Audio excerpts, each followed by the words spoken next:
இன்னைக்கு Sunday அர்லி morning 3:30க்கு தான் என்னோட டே ஸ்டார்ட் ஆச்சு. எழுந்து குளிச்சுட்டு மெயின் டோர் ஓப்பன் பண்ணி வாசல்ல கூட்டி பெருக்கி கோலம் போட்டேன். கிச்சன்ல அடுப்புக்கு மேலேயே கோலம் போட்டு உருளில பூலா வச்சு நிலைவாசல எடுத்துட்டு போய் வச்சுட்டேன். இன்னைக்கு உருளில தாமரையும் செவந்தி பூ தான் வச்சு விட்டுருந்தேன்.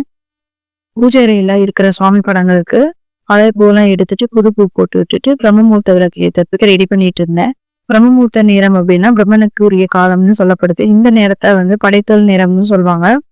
பிரம்மமுகூர்த்த நேரத்துல குளிச்சுட்டு வீட்டுல விளக்கேத்தி வழிபடுறதுனால நமக்கு நல்ல நல்ல நன்மைகள் கிடைக்கும். மன அமைதியும் தெளிவும் கிடைக்கும், ஆற்றலும் உற்சாகமும் கிடைக்கும்னு சொல்லப்படுது. இந்த நேரத்துல கிடைக்கக்கூடிய காற்று ரொம்பவே சுத்தமானதாக இருக்கும். அதனால இயற்கையாவே உடம்புக்கு நோய் எதிர்ப்பு சக்தி கிடைக்கும்னு சொல்லப்படுது.